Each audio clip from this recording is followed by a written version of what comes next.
হে তরুণ যুবকেরা, হে আমার বন্ধুরা, শুনে রেখে দিন বাবা, জেনে রেখে দেন হে মুসলমান, এর জন্য আমরা বিপদের মধ্যে আছি, এর জন্য আমরা অশান্তির মধ্যে আছি। আজকে সারা পৃথিবীর মুসলমান আজকে বাবা অত্যাচারিত, লাঞ্ছিত, বঞ্চিত। আজকে পৃথিবীর মুসলমানেরা এক মুসলমান বিপদে পড়লে পাশে দাঁড়ায় না, অথচ আমার নবী সারাটা জীবন বলেছেন মুসলমান তোমরা একে অপরের সাহায্য করো। সারা পৃথিবীর মুসলমান একে অপরের ভাই। একটা বডির মতো কোন মুসলমান যদি কষ্ট পায়, সারা পৃথিবীর মুসলমান তারা যেন কষ্ট পায়। শরীরের একটা অংশ যদি কষ্ট পায়, সারা শরীরটা দেহটা যেমন কষ্ট পায়। হে তরুণ যুবকেরা, হে আমার বন্ধুরা, শুনে রেখে দিন বাবা, জেনে রেখে দেন মুসলমানগুলো তাদেরকে মেরে মেরে শেষ করা হচ্ছে। ভাইরা আমার, আজকে প্রায় ৭০,০০০ মুসলমান শহীদ হয়েছে, ৭০,০০০ মুসলমান শহীদ হয়েছে, লক্ষ লক্ষ মুসলমান তারা আহত হয়েছে। হে তরুণ যুবকেরা, আজকে আপনারা দেখেছেন যতটুকু পার্সেন্ট জায়গা বেঁচে আছে সেটাও জালেমেরা ধ্বংস করতে চাইছে। কথা ঠিক না ভুল বলেন? সারা পৃথিবীতে ৫৭টা মুসলমান দেশ, তারা কি করছে? আগুল চুষছে। বন্ধুরা আমার, তরুণ যুবকেরা আমার, বিশাল ক্ষমতা ছিল আমার আল্লাহ মুসলমানদের এত নিয়ামত দিয়েছিলেন। আমরা এক আল্লাহর ইবাদত করি, আল্লাহ আমাদের নিয়ামত দিয়েছিলেন, আল্লাহ আমাদের ইলম শিখতে বলেছিলেন, আল্লাহ আমাদের ঐক্যবদ্ধ হতে বলেছিলেন, আমার নবীর তাবেদারি করতে বলেছিলেন, আমার নবীর নির্দেশটা মানতে বলেছিলেন। আমার আল্লাহ বলেছিলেন তোরা আমাকে আল্লাহ বলে ডাকিস, আমি তোদের মালিক, তোরা আমার বান্দা, আমি তোদেরই তো সবচেয়ে বেশি নিয়ামত দেব। ভালো করে লক্ষ্য করে দেখুন, পৃথিবীতে যত ভাই আমার খনিজ পদার্থ আছে, খনিজ দ্রব্য আছে, মাটির তলার মূল্যবান যত ভাই আমার বস্তু আছে, সব মুসলমানদের রাজ্যগুলো, দেশগুলোতেই আমার আল্লাহ দান করেছেন। হে তরুণ যুবকেরা, যত সম্পদ আমার আল্লাহ মুসলমানদের দেশগুলোতেই আমার আল্লাহ দিয়েছে। কিন্তু আমরা শিখলাম না। কোরআন মাজিদের প্রথম ওয়ার্ডটা হলো ইকরা, পড়ো। আর আমরা ছোট থেকে আমাদের শেখানো হলো এক ভাই আর এক ভাইকে লাঠি দিয়ে মারো। কোরআনও পড়া হলো ইকরা, পড়ো, আর আমাদেরকে শেখানো হলো মারো। সারা বিশ্বের দিকে তাকিয়ে দেখুন, যত সম্পদ সব মুসলিম দেশে আল্লাহ দিয়েছেন ঢেলে, আর সেগুলোকে আমরা তৈরি করতে পারছি না, তুলতে পারছি না, খনন করতে পারছি না, বের করতে পারছি না, রিফাইন করতে পারছি না, সেগুলোকে আমরা বিক্রি করে মুনাফা অর্জন করতে পারছি না, নিজেদের শক্তিশালী করতে পারছি না। তার জন্য দরকার ছিল শিক্ষা। সেই শিক্ষা থেকে দূরে সরে গেলাম। আমরা নিয়ে এলাম কাকে? আমেরিকাকে নিয়ে এলাম। তুমি এসো, আমার তেলটা তোলো, রিফাইন করো, বিক্রি করো। সে বিক্রি করে নিচ্ছেন 90%, আমাকে দিচ্ছে 10%, আর আমার উপর মাতব্বরি করছে। করছে না? করছে না। আল্লাহ কিন্তু সব সম্পদ দিয়েছিল। দেখুন মধ্যপ্রাচ্য, আপনি দেখুন সমুদ্রের তলা থেকে ডিজেল বেরোচ্ছে, পেট্রোল বেরোচ্ছে। আরব বিশ্বের ওই সমস্ত সৌদি আরবের ওই সমস্ত দেশগুলোর তলা থেকে মাটি খুললে সোনা বেরোচ্ছে, সোনা। কিন্তু ওই সোনাকে তুলে সুন্দরভাবে রিফাইন করে রেডি করার ক্ষমতা, যন্ত্রপাতি, বুদ্ধি, নলেজ, টেকনোলজি আমাদের নাই। আমাদের আনতে হয় আমেরিকা থেকে, চায়না থেকে, রাশিয়া থেকে। আর সেই ট্র্যাডিশন অত্যন্ত গ্রামে ছড়িয়ে গেছে। আজকে ভোটের সময় এলে সব দলের কথা বলছি, আমি কোন দলের লোক নয়, তারপরেও বলছি ভোটের সময় এলে ভোটটা করাবে কে, উদ্ধারটা করবে কে? সেই চাচারা করবে।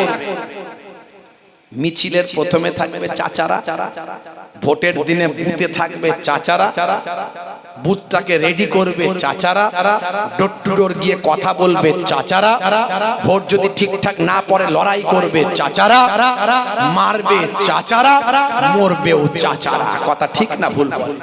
সব দলের প্রথম সারিতে চাচা। ক্ষমতায় হয় চা বইবে, না হলে নেতাদের তাবেদারি করবে। তারা থাকবে উপর লেভেলে, এরা থাকবে নিচের লেভেলে। রাগ করবেন না, এই কথাটা বড় দুঃখের সঙ্গে বলছি।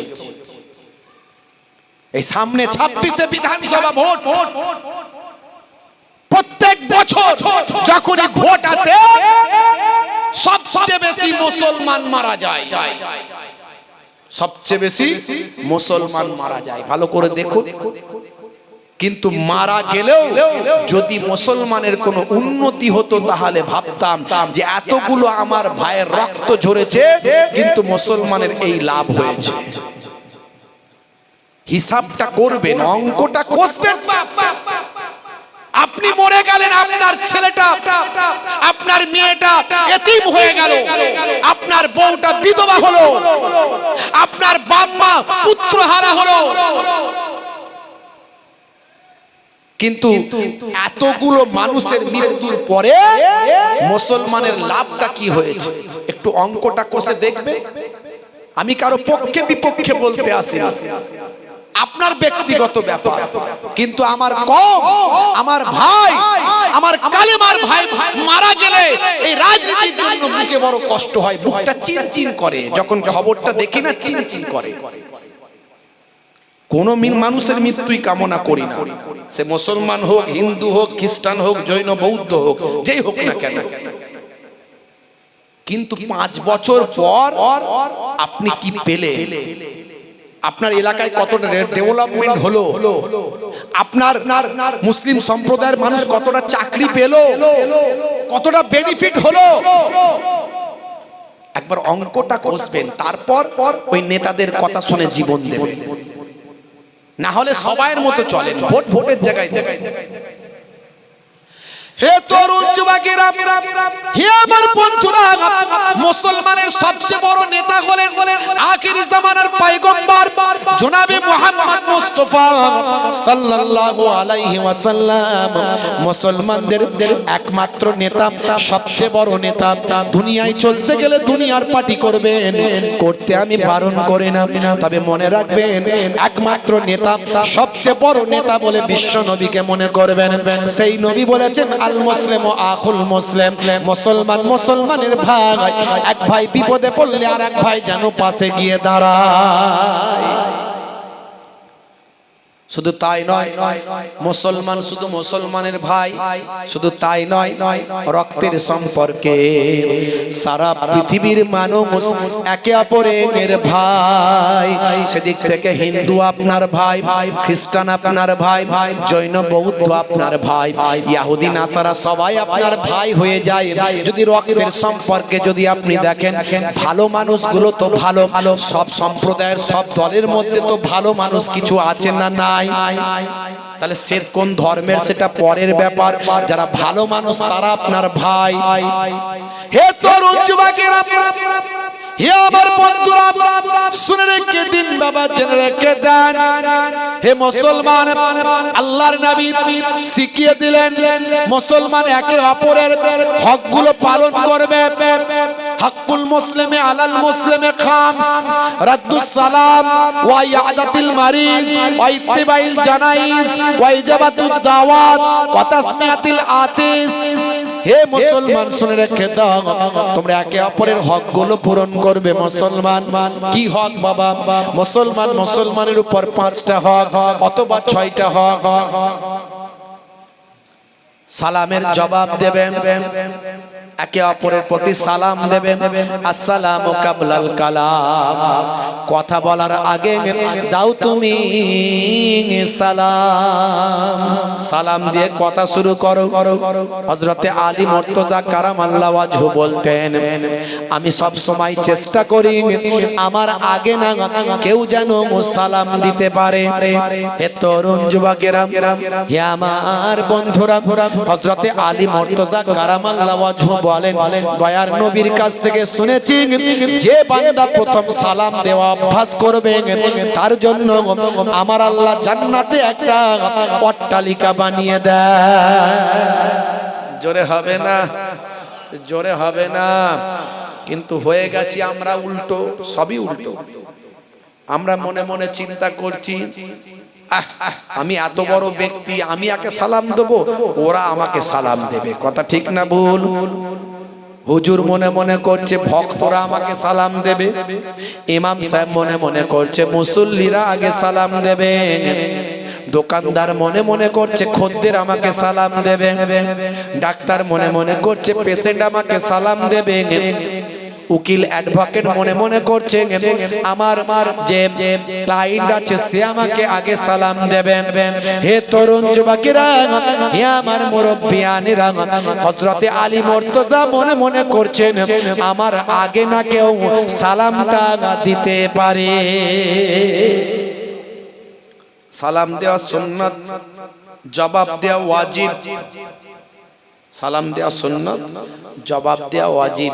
ইসলামের সিস্টেম কত সুন্দর, একবার একটু কল্পনা করেন, একটু এহসাস দিন, একটু অনুভূতি জাগাচ্ছি। আপনি যদি সালাম না দেন আপনার গুনাহ হবে না, কিন্তু সুন্নত আদা হলো না, সুন্নত আদা হলো না। আপনি সালাম দিলে সুন্নতের সওয়াবটা পেতেন। কথা ঠিক না ভুল?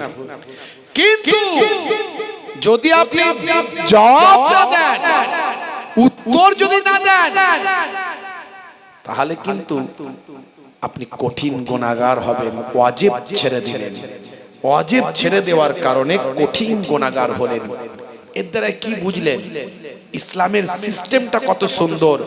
মানে আপনার সঙ্গে কেউ কথা বললে আপনি কিন্তু কথা বলতে বাধ্য।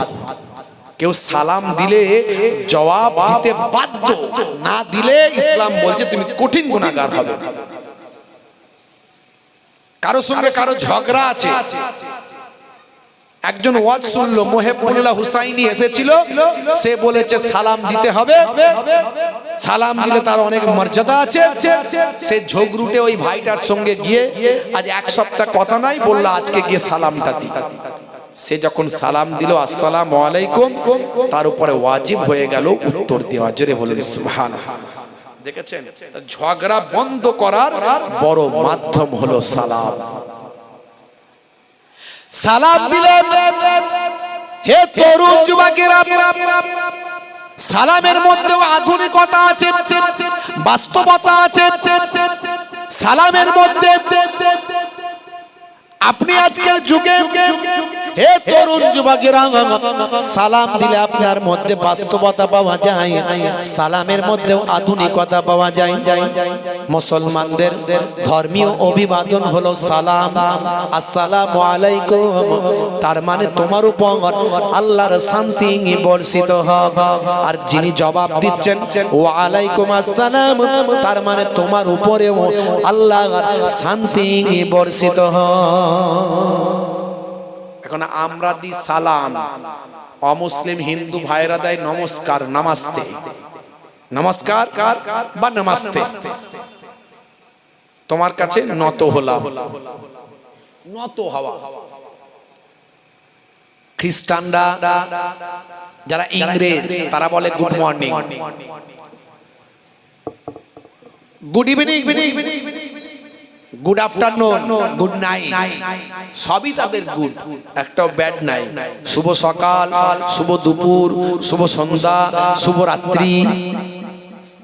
এখন সলিমউদ্দিন ভাইয়ের সঙ্গে মিস্টার জনসনের বন্ধুত্ব, থাকে আমেরিকায়, খুব খাস বন্ধুত্ব। প্রত্যেকদিন সকাল হলে ঘুম থেকে উঠি একে অপরকে গুড মর্নিং দেয়, আবার রাতের বেলা এ দিতে ভুলে গেলে ও কিন্তু গুড নাইটটা দেয়। বুঝতে পারছেন? এখন হঠাৎ করে সলিমউদ্দিন ভাইয়ের 35 বার পাতলা পায়খানা, 34 বার বমি রাতের বেলা। রাতের বেলা যখন তাকে নিয়ে যাওয়া হচ্ছে, অ্যাম্বুলেন্সে তোলা হচ্ছে, ছেলেরা হাত ধরে ধরে তুলছে অ্যাম্বুলেন্সে, তার বন্ধু মিস্টার জনসন ফোন করে বলছে মিস্টার সলিমউদ্দিন গুড নাইট। তখন সলিমউদ্দিন রেগে গিয়ে বলছে এই গুড নাইট নয়, ব্যাড নাইট বল, ব্যাড নাইট। বলছে হোয়াই, কেন? বলছে আমি ভীষণ অসুস্থ, 35 বার পাতলা পায়খানা, 34 বার বমি, আমি এখন যাচ্ছি ক্লিনিকে, আমার জন্য আর গুড নাই ভাই, আমার জন্য হয়ে গেছে ব্যাড। কিন্তু ইসলামে বলা হয়েছিল তোমার গুড থাকুক আর ব্যাড থাকুক, তুমি সুস্থ থাকো আর অসুস্থ থাকো, সর্ব অবস্থায় তোমার জন্য বলা যাবে আসসালামু আলাইকুম, অর্থাৎ তোমার উপর আল্লাহর শান্তি বর্ষিত হয়। জোরে হবে না? হে তরুণ যুবকেরা, আল্লাহর নবী যা শিখিয়েছেন সবের মধ্যে বিজ্ঞান বাস্তবতা আছে। আমার নবীর দ্বীনকে ভালো করে মেনে নিন, কে ভালো কে খারাপ বিচার করতে যাবেন না, কারো নাম ধরে গীবত শিকায়ত করবেন না। আখেরি জামানা কিয়ামতের আলামত বাবা, আখেরি জামানা মানুষ ফিতনা ফাসাদের মধ্যে লিপ্ত হয়ে যাবে। হে তরুণ যুবকেরা, হে আমার মুরব্বিয়ানেরা, দয়ার নবী সোনার জবানে জানিয়ে দেন আখেরি জামানাতে এমন একটা সময় আসবে আমার উম্মতের মধ্যে চারিদিকে শুধু ফিতনা ফাসাদ শুরু হয়ে যাবে, চারিদিকে গান বাজনা অশ্লীলতা ভরে যাবে, চারিদিকে অন্যায় অত্যাচার অবিচার পাপাচার লুকাচার বেড়ে যাবে।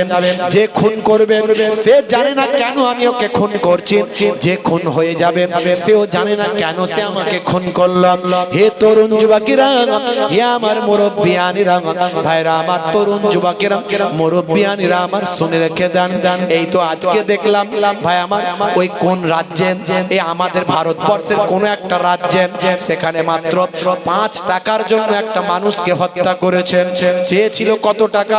5 টাকা কম দিয়েছিল, ছিল না পয়সা, তার জন্য পিটিয়ে মেরে ফেলা হয়েছে, ইন্টারনেটে ভাইরাল। হে তরুণ যুবকেরা, মানুষ জানে না কে কাকে কেন খুন করছে, কি জন্য তাকে মেরে ফেলা হচ্ছে, সেও জানে না কেন মেরে ফেলবে। চারিদিকে অশ্লীলতা অন্যায় ভরে যাবে, চারিদিকে বিপদ আপদ মুসিবত বেড়ে যাবে। আল্লাহর নবী বলেন এটা হলো আমার উম্মতের জন্য কিয়ামতের আলামত। কিয়ামতের আলামত এসে গেছে। সকালবেলা মানুষ মুমিন থাকবে, সন্ধ্যাবেলা কাফের হয়ে যাবে।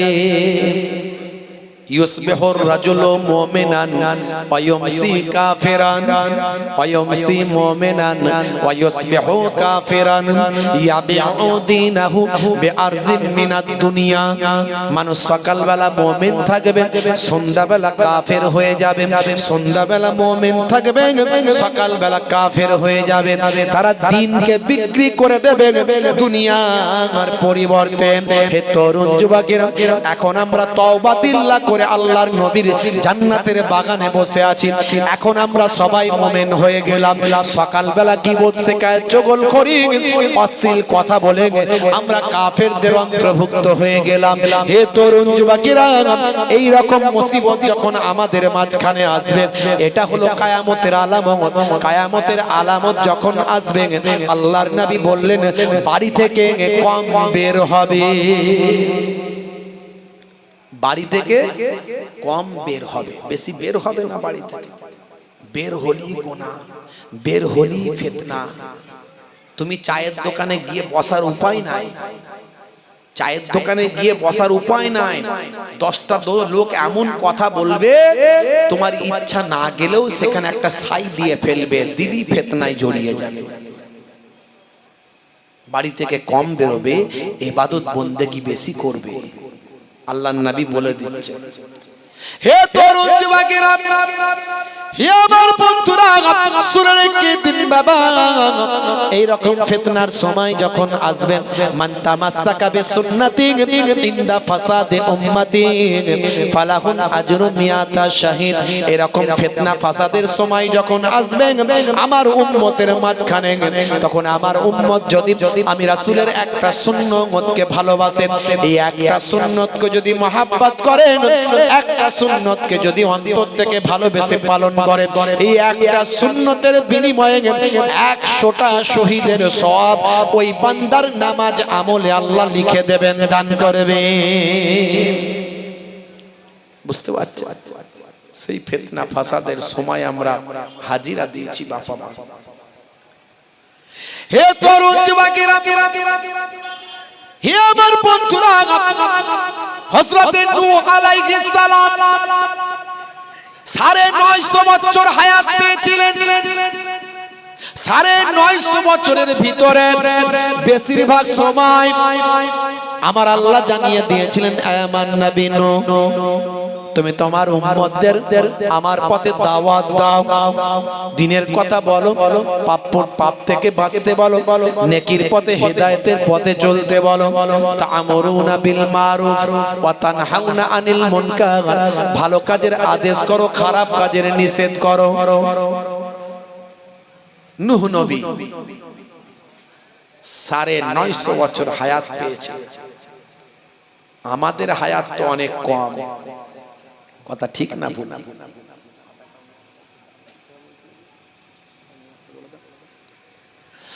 হে তরুণ যুবকেরা, হে আমার বন্ধুরা, হযরতে নূহ আলাইহিস সালাম তিনি এতগুলো বছর ধরে অক্লান্ত পরিশ্রম করে উম্মতকে আল্লাহর বাণী, আল্লাহর নির্দেশনা দান করলেন। তিনি বললেন, ওয়াবুদুল্লাহ, আল্লাহর ইবাদত করো, ওয়ালা ইউশরিক বিল্লাহ, আল্লাহর সঙ্গে শিরক করো না, আল্লাহর সঙ্গে কাউকে মিলিয়ে ফেলো না। হে তরুণ যুবকেরা, শুনে রেখে দেন, নূহ নবীর জামানাতে মানুষ বড় বড় পাঁচটা খোদা বানিয়েছিল। মানুষ বড় বড় 5টা খোদা বানিয়েছিল। নূহ নবীর জামানাতে মানুষ, ভাই আমার, বড় বড় 5টা খোদা বানিয়েছিল। হে তরুণ যুবকেরা, কোন খোদার নাম দিয়েছিল বিদ্যার খোদা, কাউকে বলেছিল পানির খোদা, কারো নাম দিয়েছিল রুজির খোদা, তারা নাম দিয়েছিল ওয়াদ, তারা নাম দিয়েছিল সুয়া, তারা নাম দিয়েছিল ইয়াগুস, তারা নাম দিয়েছিল ইয়াউক, তারা নাম দিয়েছিল নাসর। এই রকম বড় বড় 5টা খোদা তারা বানিয়েছিল।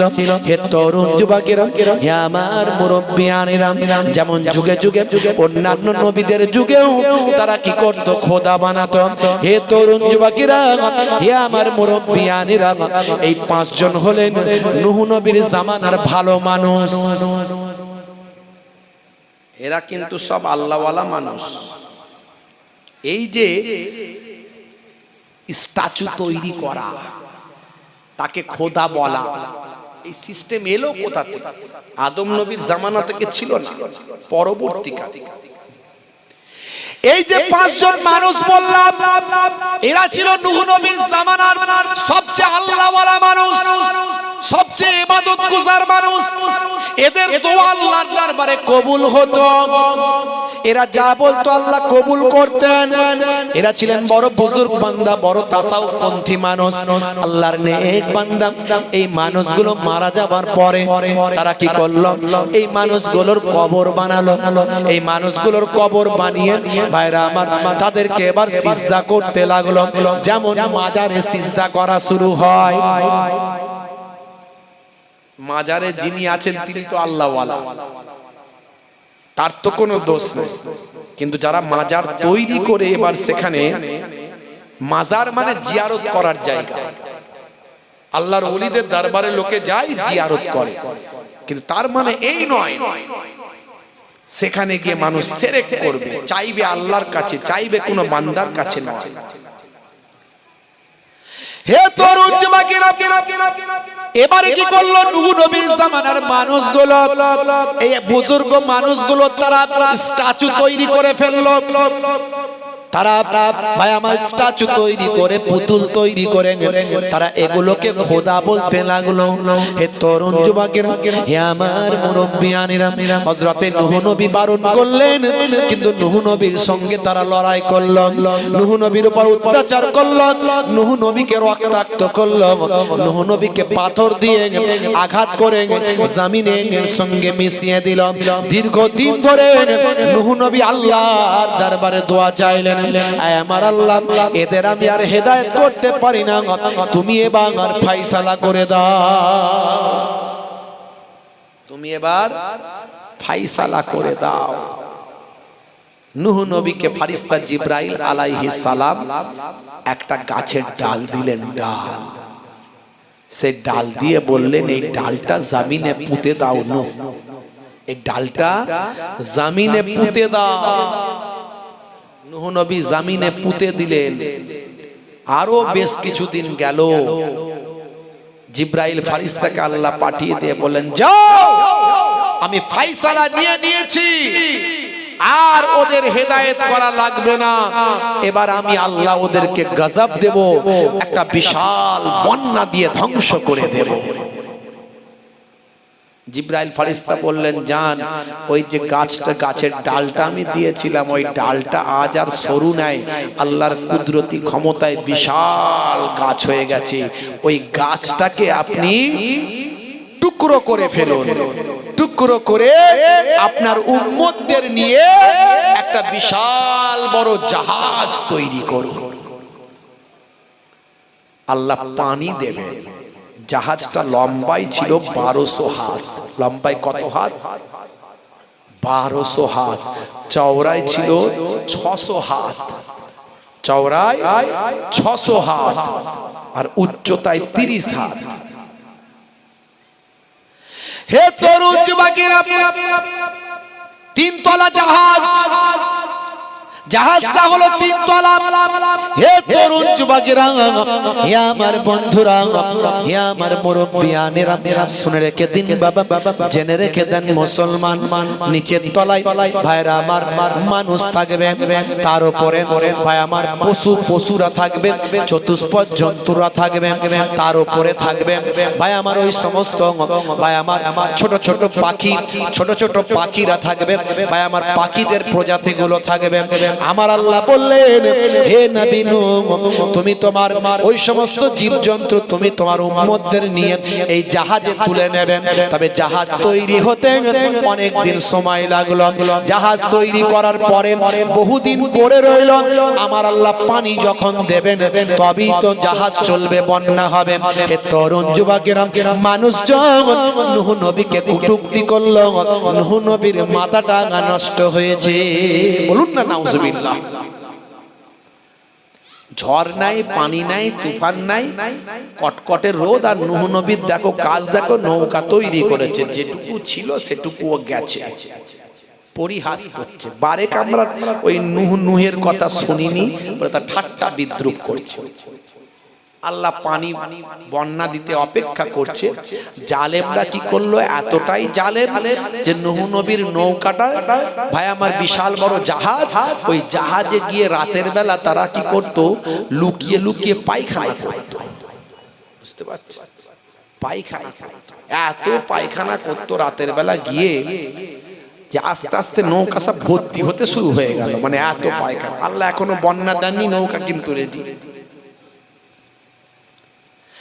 হে তরুণ যুবকেরা, হযরতে নূহ নবী আল্লাহর দরবারে বলে, আল্লাহ তুমি এখনো তো বন্যা দাওনি, নৌকা তৈরি করতে বলেছো, কিন্তু ওই জালেমেরা, নিষ্ঠুরেরা আমাকে তো পাগল বলে। শুধু তাই নয়, তারা এত বড় জালেম, আমার তৈরি করা নৌকায় গিয়ে তারা পায়খানা করে দেয়। হে তরুণ যুবকেরা, হে আমার মুরব্বিয়ানেরা, আল্লাহ বললেন, হে নবী নূহ, একটু অপেক্ষা করো আর তুমি দেখতে থাকো, ধৈর্য ধারণ করো, আমি আল্লাহ তোমার জয় দেব। আল্লাহর পথে থাকলে জয় আসে না? আসে না? জোরে বলে, আসে। আল্লাহর পথে ধরে থাকতে হবে। বিতর্কের মধ্যে, দ্বন্দ্বের মধ্যে, ঝগড়ার মধ্যে যাবেন না। সবর করুন, ধৈর্য ধারণ করুন। আধ জায়গা নিয়ে দ্বন্দ্ব ছেড়ে দেয়। তার জন্য মারপিট করবেন, কেস হবে, লড়াই হবে। 2 বার বোঝালেন, 3 বার বোঝালেন, বুঝলো না, নিয়ে নে। তবু আমি অন্যায়ের পথে যাব না, আমার আল্লাহর দরবারে জমা দিয়ে দিলাম, যা সবার করলাম। জবানকে পবিত্র রাখুন, পেটকে পবিত্র রাখুন। দুনিয়াতেও আল্লাহ কামিয়াবি দেবেন, আখিরাতেও কামিয়াবি দেবেন। এটা আমার পরীক্ষিত, একেবারে এটা পরীক্ষিত। আমি চ্যালেঞ্জ করে বলে দিয়ে যাই, আমার আল্লাহ কোরআন মাজিদের ভিতরে বলেছেন, হে দুনিয়ার মানুষ শুনে রেখে দাও, জেনে রেখে দাও বাবা দুনিয়ার মানুষ, আমি তোমাদেরকে মাঝে মাঝে ক্ষুধা দিয়ে, তোমাদের জান মালের ক্ষতি দিয়ে আমি আল্লাহ তোমাদের পরীক্ষা নিই। এই পরীক্ষায় আমি দেখতে চাই কে উত্তীর্ণ হয়। তাদের জন্য সুসংবাদ, তাদের জন্য খুশখবরি, তাদের জন্য সুসংবাদ যারা সবর করে, ধৈর্য ধারণ করে। ইন্নাল্লাহা মাআস সাবিরিন, ধৈর্যশীল বান্দাদের সঙ্গে আল্লাহ আছে। জোরে হবে না? বন্ধুরা আমার, তরুণ যুবকেরা, হযরতে নূহ নবীকে আল্লাহ বললেন অপেক্ষা করো। হে তরুণ যুবকেরা, হে আমার বন্ধুরা, হযরতে নূহ নবী মাঝে মাঝে অপেক্ষা করেন আর দেখে যান আমার নৌকার কি অবস্থা। দেখে জালেমরা এত পায়খানা করছে, প্রতিদিন রাত্রে এসে লুকিয়ে লুকিয়ে যে নৌকা ভর্তি করে ফেলছে একটা, বুঝতে পারছেন? এবারে মোড় ঘুরে গেল, চাকা ঘুরে গেল, হঠাৎ করে একজন অন্ধ ব্যক্তি, সেও ছাড়ে না, খোঁড়া ব্যক্তি, সেও পায়খানা করতে ছাড়ে না। এত জালেম তারা। যারা কানা খোঁড়া হয় তাদের আল্লাহ গোনা মাফি দেয়। আবার কিছু কিছু কানা খোঁড়া আছে, লোকে বলে না কানা খোঁড়া এক গুণ বাড়া, সে আরো বিপদ। ও বেটা কানা, সেও পায়খানা করতে গেছে, বুঝতে পারছো? হঠাৎ করে পায়খানা করতে গিয়ে নিজেই পায়খানায় পড়ে গেছে, গুপ করে পড়ে গেছে, নিজেই পায়খানার ভিতরে পড়ে গেছে। কোন রকমে সাঁতরে সুতরে হাতরে হুতরে কোন রকমে উঠেছে। যেই নৌকা থেকে উঠেছে দেখছে কানার চোখ আর কানা নাই, কানা ভালো হয়ে গেছে, দেখতে পাচ্ছে। জোরে হবে না? জোরে হবে না? যখন দেখতে পাচ্ছে চিৎকার করছে, আমার তো চোখ ভালো হয়ে গেছে। নূহ নবীর ওই নৌকার গুয়েতে পড়ে গেল। এইবারে আওয়াজ ছড়িয়ে যাচ্ছে, আর এক কানা এসেছে, বলে তাহলে আমার যদি কিছু হয়। ও আর পায়খানা ফিরতে আসেনি, সোজা এসে ঝাঁপ মেরেছে ওই গুয়ের ভিতরে, পায়খানার ভিতরে সাঁতার টাতার কেটে ও যখন উঠেছে দেখছে আমিও দেখতে পাচ্ছি। ও বলছে আমারও চোখ ভালো। হে তরুণ যুবকেরা, এইভাবে যে পায়খানায় কানা খোঁড়া পড়ে যায়, কানার পরে খোঁড়াও আসে, কানা খোঁড়া যে পরে সে ভালো হয়ে যায়। আল্লাহ চাকাটা ঘুরিয়ে দিয়েছে, এবার আর মানুষ পায়খানা ফিরতে আসে না। নূহ নবীর কুয়া ওই নৌকায় আসে, পায়খানায় ঝাঁপ দিয়ে তার রোগ মুক্তি করতে আসে। এইভাবে হে তরুণ যুবকেরা, শুধু তাই নয়, শুধু এবার ডুবুক দিয়ে রোগ ভালো করে না, যে যা অসুখ বিসুখ নিয়ে আসে তার সব ভালো হয়ে যায়। এবারে কি করলাম, নূহ নবীর নৌকা থেকে শুধু ঝাঁপ দেয় না, এবার সেখান থেকে গু তুলে তুলে নিয়ে বাড়ি যায়। বুঝতে পারছেন? আল্লাহ বলছে দাঁড়া, বড্ড বার বেড়েছিস, তোদের এইভাবেই সাইজ কর। শুধু এবারে নৌকাতে এসে ঝাঁপ দিচ্ছে না, এবারে পায়খানা তুলে তুলে ঘরে নিয়ে যাচ্ছে, বরকত হবে। নূহ নবীর নৌকা থেকে পায়খানা তুললেও বরকত। দেখছেন? এমন অবস্থা হলো, নূহ নবীর নৌকা এবার পায়খানা কমতে কমতে, পায়খানা কমতে কমতে নূহ নবীর নৌকাতে আর পায়খানা নাই। এবারে কেউ আর পায়খানা করতে আসে না, শুধু পায়খানা তুলতে আসে, তুলে বাড়িতে নিয়ে যায়, গায়ে মুখে মাখে। আল্লাহ বুঝিয়ে দিচ্ছেন, হেরে জালেম, তোরা আমার নবীর উপর এত জুলুম করেছিস, তোদেরকে তোদের পায়খানা আমি মাখাবো। হে তরুণ যুবকেরা, আল্লাহর কায়দা মানুষ বুঝতে পারে না। আমার আল্লাহ কোরআন মাজিদে তাই বলে দিয়েছেন, ওয়ামা কারু ওয়ামা করাল্লাহ ওয়াল্লাহু খায়রুল মাকিরিন। আমাকারু আমাকারাল্লাহ আল্লাহু খায়রুল মাকিরিন। তোমরা যে কৌশল করো, আমার আল্লাহ হলেন তোমাদের থেকে বড় কৌশলকারী। জোরে বলেন সুবহানাল্লাহ। এই জন্য তো বলি বাবা, সবর করো না, আল্লাহর উপর ধৈর্য ধারণ করে বসে থাকো, দোয়া চাও আল্লাহর কাছে, নামাজে গিয়ে চাও, দেখবে তোমার সমস্যা আল্লাহ কোনটা দিয়ে সমাধান করবে, নূহ নবীর নৌকার মতো হয়ে যাবে। যে তোমাকে তোমার ইজ্জত নিয়ে লড়াই করেছে, যে তোমাকে অপমানিত করেছে, সেই তোমার কদমে এসে বসে থাকবে ইনশাআল্লাহ। আমার আল্লাহ সব পারেন, কথা ঠিক না ভুল, কিন্তু সময় দিতে হবে, অপেক্ষা করতে হবে। ধৈর্যশীল বান্দা হতে হবে। কিন্তু আজকে আমরা ধৈর্য ছেড়ে দিয়েছি। ওরে বাপ রে বাপ, তুই যদি চোর হস আমি হব ডাকাত। ওরে বাপ রে বাপ, তুই যদি কারুন হস আমি হব ফেরাউন। ভাষা শুনলে মাথা খারাপ। এরা কারা? এরা আবার বলে নবীর উম্মত। লড়াইয়ের বেলায় ফাঁস, হিংসার বেলায় ফাঁস, চগলখড়ির বেলায় ফাঁস, গীবত চগলখড়ি গীবতের বেলায় ফাঁস। আবার বলে নবীর উম্মত, মল্লি নাকি জান্নাতে যাবে। আমার নবীর জীবনী ভালো করে পড়ো আর মানো। হে তরুণ যুবকেরা, হে আমার বন্ধুরা, শুনে রেখে দিন বাবা, জেনে রেখে দেন, যারা পায়খানা করেছিল নূহ নবীর নৌকাতে জাহাজে, তারা পায়খানা তো সব তুলে নিল। শুধু তাই নয়, এমন একটা সিচুয়েশন তৈরি হলো, নূহ নবীর নৌকাটা ধুয়ে ধুয়ে তারা পানিটা নিতে লাগলো। যদি ওই পানি থেকে বরকত হয়, এইভাবে নূহ নবীর নৌকাটাকে তারা চকচকে ঝকঝকে করে দিল। আল্লাহ বললেন, দেখো হে নবী নূহ, তুমি সাবার করেছিলে, ধৈর্য ধারণ করেছিলে, তুমি দুঃখ পেয়েছিলে, আমি আল্লাহ তোমার দুঃখকে দূর করে দিলাম। তবে এবার রেডি হয়ে যাও, আমার বন্যা এই জালেমেরা এবার দেখতে পাবে। নূহ নবী বললেন, চলো আমার ভক্ত মুরিদ যারা ভালোবাসার মানুষ আছে নৌকায় উঠে পড়ো, জোড়ায় জোড়ায় সবাইকে তুলে নাও, সবাইকে জোড়ায় জোড়ায় তুলে নাও। সবাইকে নূহ নবী জোড়ায় জোড়ায় সব তুলে নিলেন। সাপ বিচ্ছু তারাও কিন্তু ওঠার জন্য লাইন দিল, বলে আমরাও তো বাঁচবো না। বুঝতে পেরেছি এ আল্লাহ এমন বন্যা দেবেন, এ বন্যায় সাপ বিচ্ছু বাঁচবে না, তা আমরাও উঠবো। নূহ নবী বকলেন, উঠবি না, তোরা সাপ বিচ্ছু মানুষকে কষ্ট দিবি, কাটবি, তোরা আমার নৌকায় উঠবি না। আয় নবী নূহ, আমাদের তাড়িয়ে দেবেন না, আমরাও তো বাঁচতে চাই, আমরাও তো বাঁচতে চাই।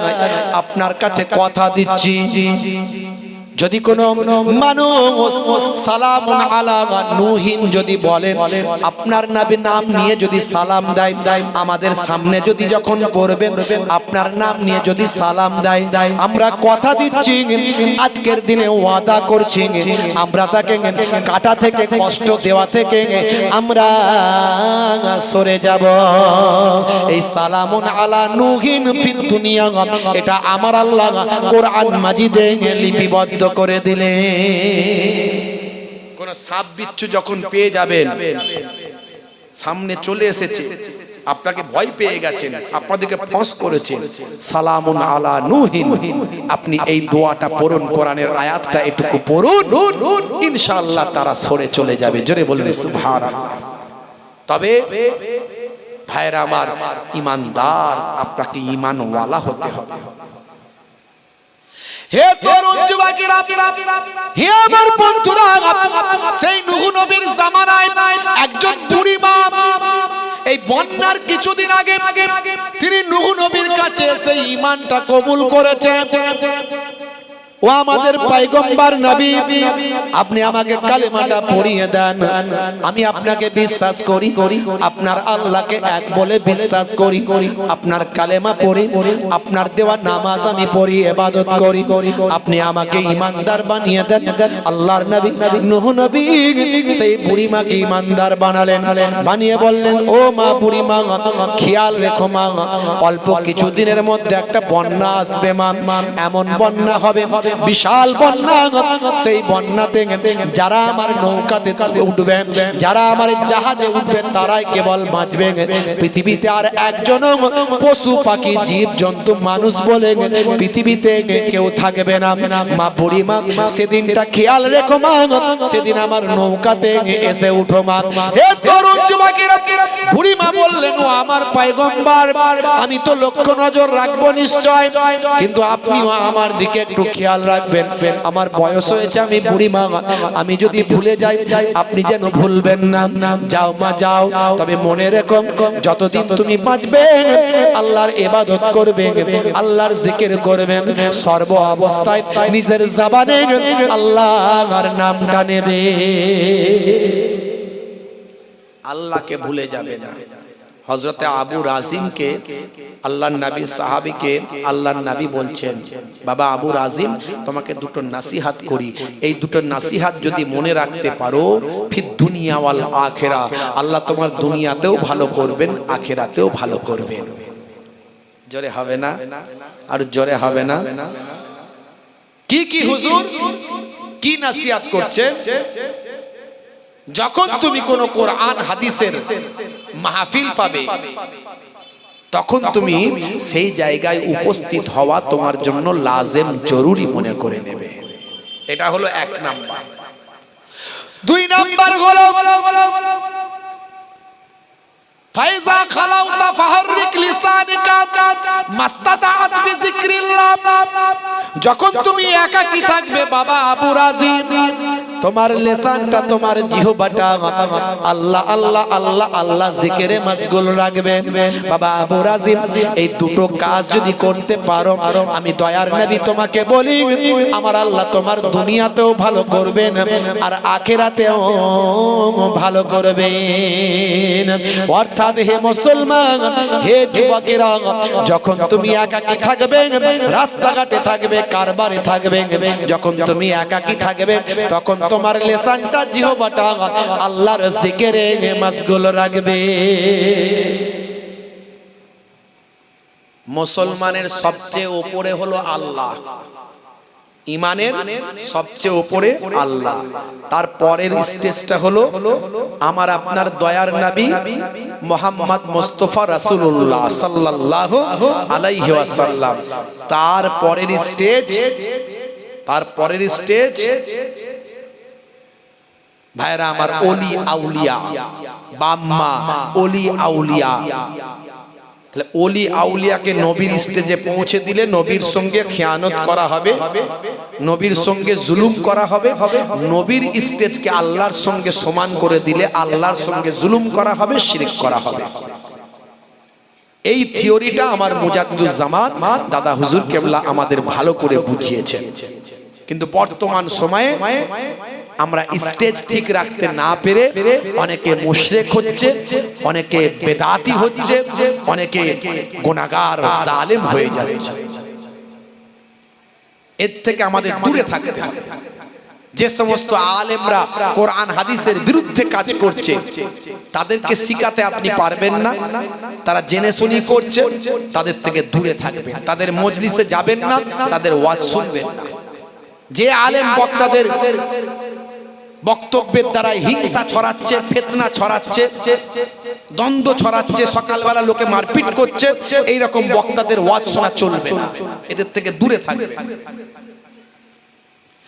হে তরুণ যুবকেরা, হে আমার বন্ধুরা, হে আমার মুরব্বিয়ানেরা, যারা প্রকৃত আল্লাহ প্রেমিক, যারা প্রকৃত নবী প্রেমিক, যারা প্রকৃত ওলি প্রেমিক, যারা শিরক করে না, বেদাত করে না, হাক্কানি আলেমদের মেনে চলে বাবা, যারা প্রকৃত মুজাদ্দিদুজ্জামানের মাসলাকটা মেনে চলে, এই সমস্ত আলেমদের ওয়াজ যেখানে হবে সেই জায়গায় গিয়ে আপনি বসে যাবেন। বন্ধুরা আমার, তরুণ যুবকেরা আমার, হে আমার মুরব্বিয়ানেরা, আল্লাহর নবী বললেন যখন তুমি বাবা কোন আলেমদের ওয়াজ যেখানে পাবেন, কোরআন হাদিসের আলোচনার মজলিসটা যেখানে পাবেন, সেই জায়গায় হাজিরা দেওয়া তোমার জন্য লাজিম জরুরি মনে করে নেবেন। আর তুমি একাকী থাকলে তোমার লিসানটা জিহ্বাটা আল্লাহর জিকিরে তুমি মশগুল করে রাখবে। মুসলমানের ছেলে একা একা থাকলে তারা বিভিন্ন গান গায়, আছে না নাই? এখনো মাঝে মাঝে ফোন, আমাদের ফোনেতে ফোন করে, কল ব্যাক করি, গান শোনায়, আর বিরাট বড় জলসা কমিটির মেম্বার। আমি মাঝে মাঝে বলি, তো তুমি এত বড় জলসা কমিটির মেম্বার হয়ে তোমাকে ফোন করলে গান শুনতে হচ্ছে, তার মানে তুমি এখনো আল্লাহর পথে আসতে পারোনি, তোমার ঈমান এখনো পরিপক্ক হয়নি। ফিরে এসো আল্লাহর পথে। কদিন বাঁচবে দুনিয়াতে, আজ বেঁচে আছো কাল শেষ। জলসা দিলেই হবে না, শুধু নিজেকে মানতে হবে, যে বলছে তাকেও মানতে হবে, যে শুনছে তাকেও মানতে হবে। ওই ফ্যাশন করে ফেললে তো হবে না বাপ। হে তরুণ যুবকেরা, যখন তুমি একাকী থাকবে, তুমি তোমার জবানটা আল্লাহ আল্লাহ ইবাদতে কাজে লাগাও। যদি ওইভাবে আল্লাহকে ডাকতে না পারো, আল্লাহর কত হামদ আছে, সে হামদগুলো তুমি তোমার জবানে গাও। দুনিয়া সুন্দর, মানুষ সুন্দর, আসমান সুন্দর, জমিন সুন্দর, সুন্দরে সুন্দরে পাল্লা। জানি না কত সুন্দর তুমি আল্লাহ, জানি না কত সুন্দর তুমি আল্লাহ, জানি না কত সুন্দর তুমি আল্লাহ, জানি না কত সুন্দর তুমি আল্লাহ। বলুন না সুবহানাল্লাহ। আল্লাহর প্রশংসা মূলক হামদ গাও, নবীর নাত তুমি গাও, নবীর প্রশংসায় নাত গাও। কত সুন্দর সুন্দর নাত, নবীর প্রশংসামূলক কবিতা তোমার জানটা ঠান্ডা করবে, নেকি হবে, সব হবে। তোমার কাল তোমার আত্মা পরিশুদ্ধ হবে, শান্তি পাবে। আহারে কত সুন্দর। নাই কিরাও জিয়াদা চাঁদ তারো अपनी रंगट पर, नहीं गिराओ ज़ियादा चाँद तारो अपनी रंगट पर। मेरा आका को देखोगे चमक ना भूल जाओगे, मेरा आका को देखोगे चमक ना भूल जाओगे। जोरे হবে না, जोरे হবে না। अगर तुम गौर से मेरे नबी का नात सुन लोगे, अगर तुम गौर से मेरे नबी का नात सुन लोगे, मेरा दावा है तुम गाना बजाना भूल जाओगे। জোরে হবে না। তুমি নবীর নাতটা মন দিয়ে শোনো, গান বাজাতেই ভুলে যাবে। মুসলমানের ছেলে, ও টুনির মা তোমার টুনি হেই করেছে, ওই টুনির মা তোমার টুনি সেই করেছে। খালি টুনির মা করে পাগল হয়েছে। আছে না? নাই। না আছে মানে, না আছে ব্যাখ্যা, না আছে শুনতে ভালো। আসলে ওরা তো নবীর নাত শোনে না, তো শোনার মজাটা পাবে কোথায়? ভাইরা আমার, বুড়ি মাকে নূহ নবী বললেন, বুড়ি মা সব সময় তোমার জবানটাই আল্লাহর জিকিরে লাগিয়ে রাখবে। যাও মা, বুড়ি মা চলে যাও। বুড়ি মা চলে গেলেন হুজরায়। বেশ কিছুদিন কেটে গেল।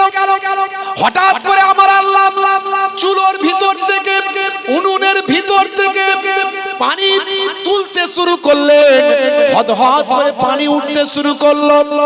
এত পানি, এত পানি, এত পানি।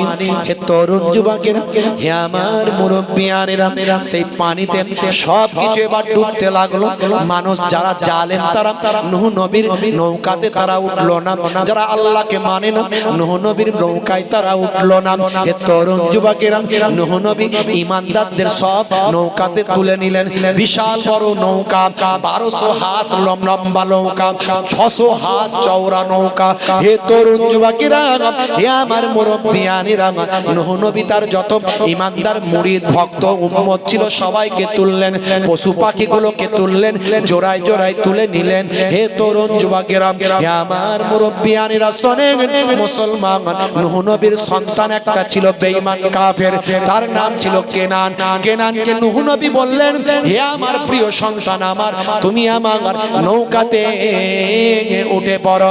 কেনান বলল না না, আমার নৌকায় ওঠার প্রয়োজন নাই, তোমার আল্লাহ আমাকে ডুবাতে পারবে না, আমি পাহাড়ের উঁচাইতে শৃঙ্গের উপর উঠে যাব।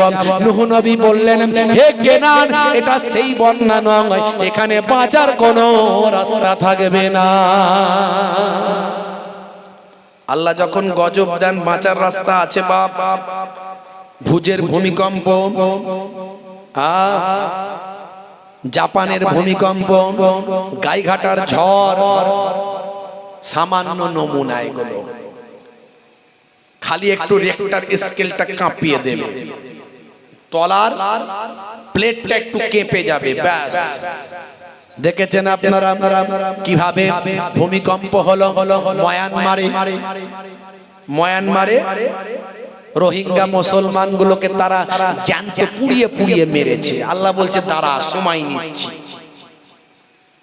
মাত্র এই 6-8 মাস আগে, এই তো কমাস আগে আল্লাহ এমন প্লেটটাকে মায়ানমারে নড়িয়ে দিলেন, 10 তলা 20 তলা বিল্ডিং গুলো আপনারা মিডিয়ায় দেখেছেন, ইন্টারনেটে এখনো আছে, তাসের ঘরের মতো ভেঙে পড়ল।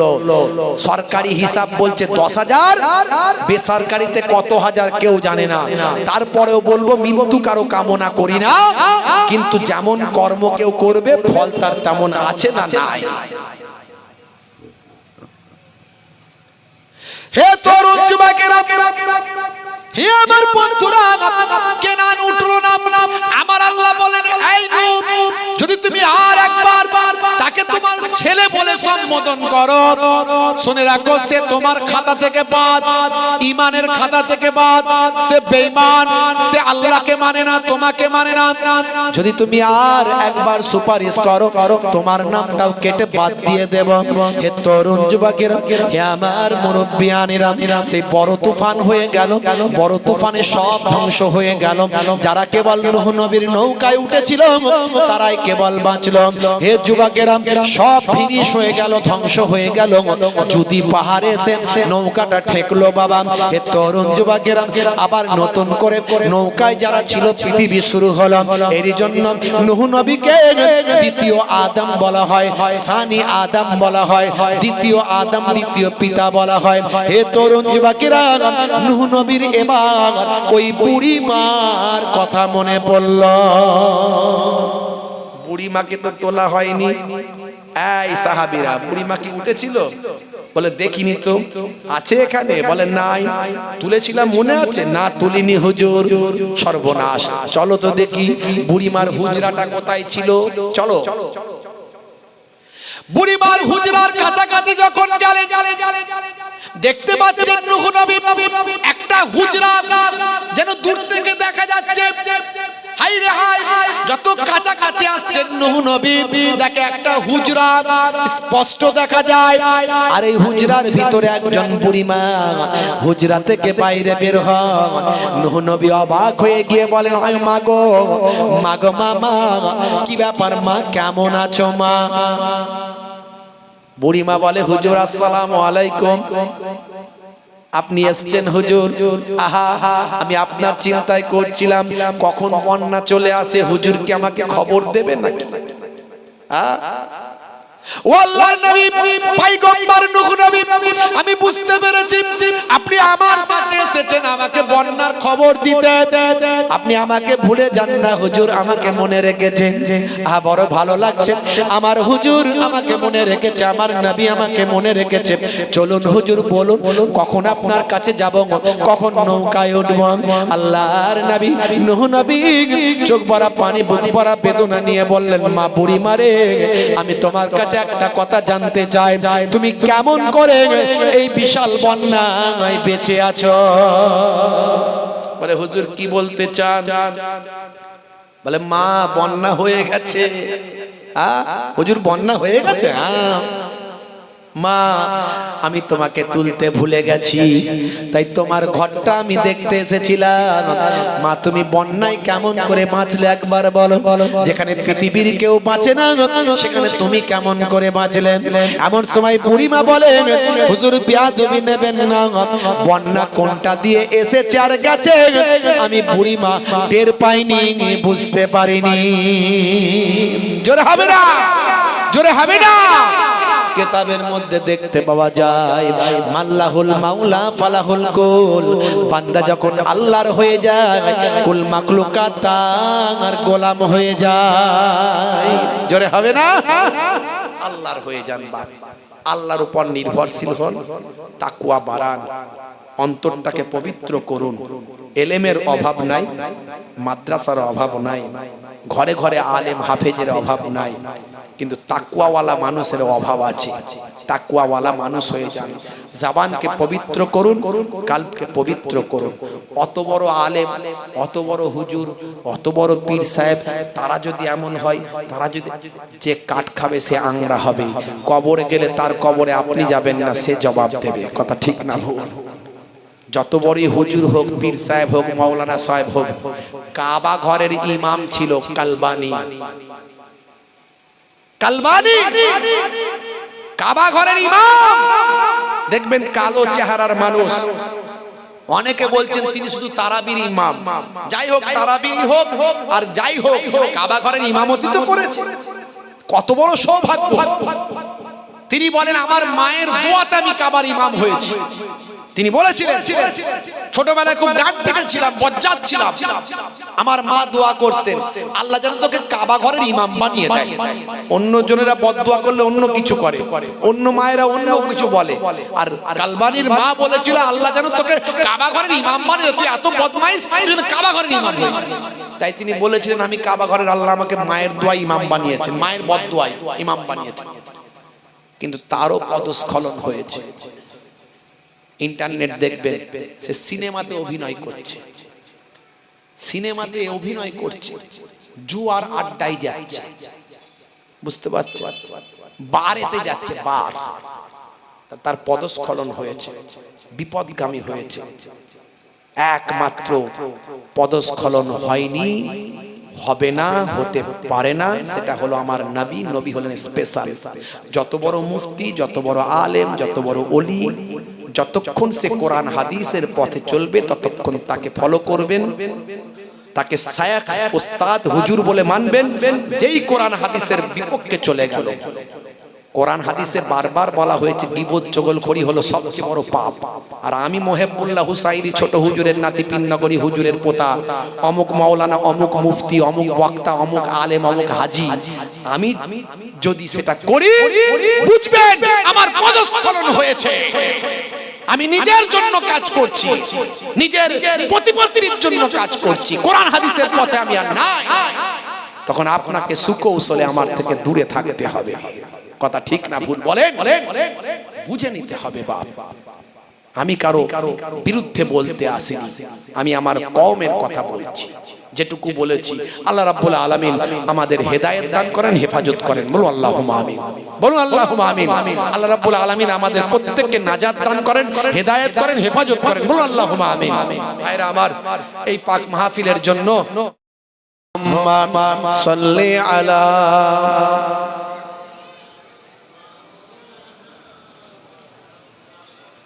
ওয়া আলা আলি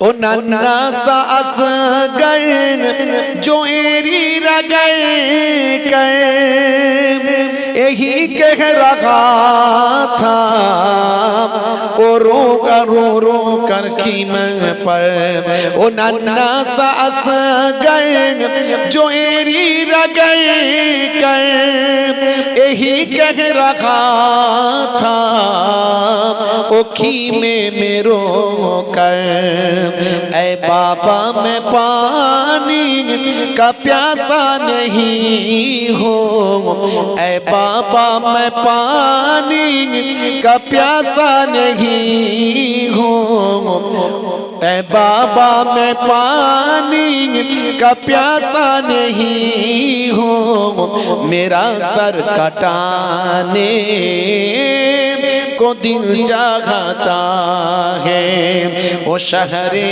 मोहब्बत जहाँ मुस्तफा है, वही घर बनाने को दिल चाहता है। वो सोने से कंकर, वो चांदी सी मिट्टी नजर में लगाने को दिल चाहता है। अल्लाहुम्मा सल्ली अला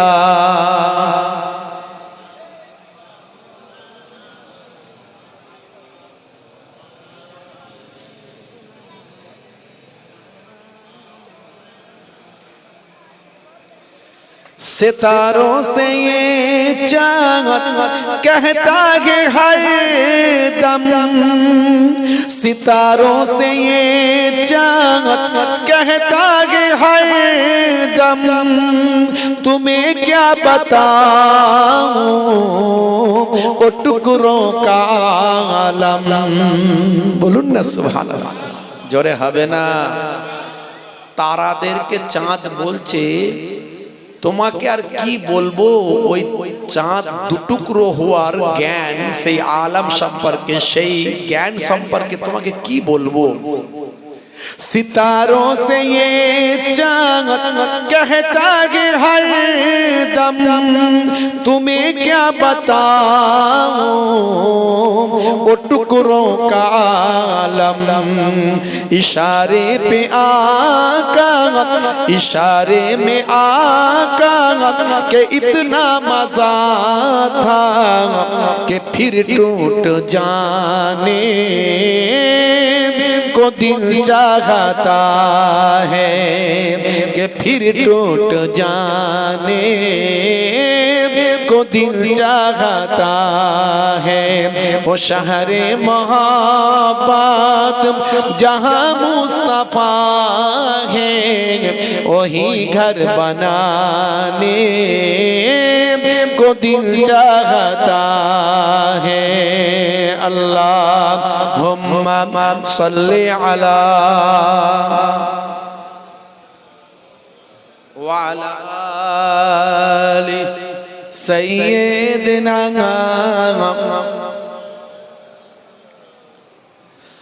وقال الله تعالى في كلامه المجيد والفرقان الحميد ورفعنا لك ذكرك.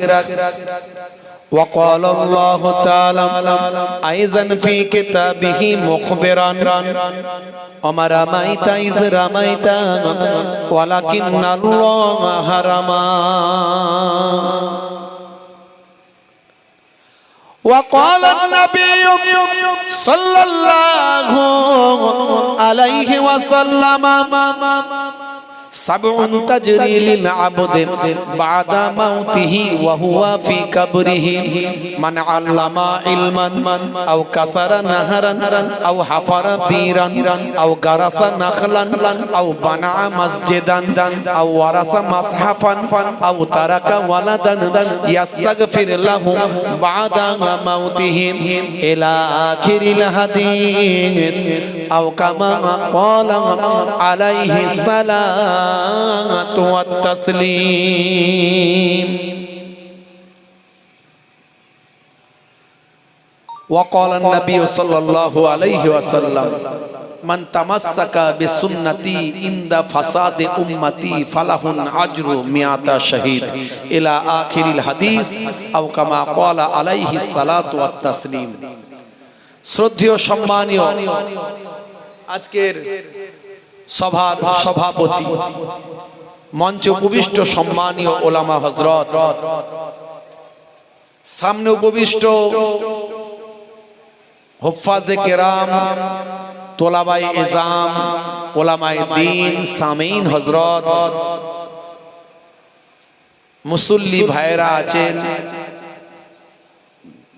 আমার জওয়ান যুবক ভাইরা আছেন, স্নেহের বাচ্চারা আছে, পর্দার আড়ালে আমার জননী মায়েরা বোনেরা আছে,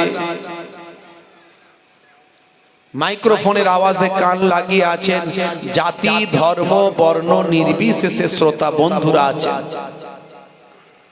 প্রত্যেককে আমি মোহেবুল্লাহ হুসাইনি ফুরফুরা শরীফ ছোট হুজুর পীর কেবলা রহমাতুল্লাহ আলাইহির মেয়ে ছেলে নাতি, মায়াপুর পীরনগরী হুজুর পীর কেবলা রহমাতুল্লাহ আলাইহির ছেলে পৌত্র, আমার হরিণখোলা দরবার শরীফের পক্ষ থেকে সকলকে আন্তরিক সালাম, শুভেচ্ছা, ভালোবাসা জ্ঞাপন করি।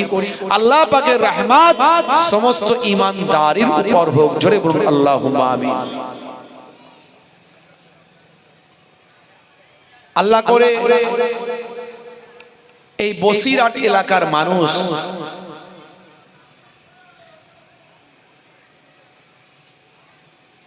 ঘরে ঘরে আলেম, হাফেজ, মাওলানা, মুফতি, এলেমের অভাব নাই। গ্রামে গ্রামে মাদ্রাসা, কথা ঠিক না ভুল বলেন? এই পাশে একটা পাইকপাড়া মাদ্রাসা আল্লাহ করে। আমি গত বছর না তার আগের বছর এসেছিলাম ওখানে জলসায়।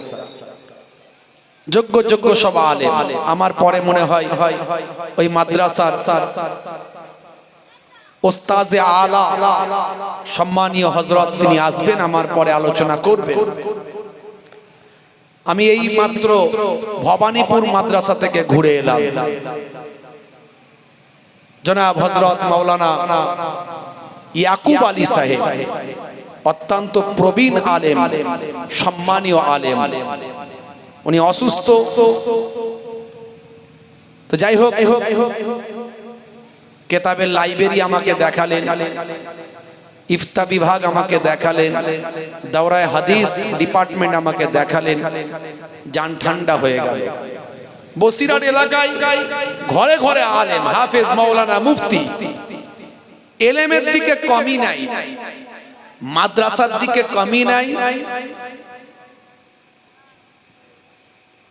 এলেমের দিকে কমি নাই, মাদ্রাসাতে কমি নাই, হাফেজ মাওলানার অভাব নাই। আর বসিরহাট আল্লামা হুজুর বাহারুল উলুম, এলেমের সামান্দার, তার পাশের মানুষ, সেই সোহবত আপনাদের মধ্যে আছে। আল্লাহ করে সেদিক থেকে অভাব নাই।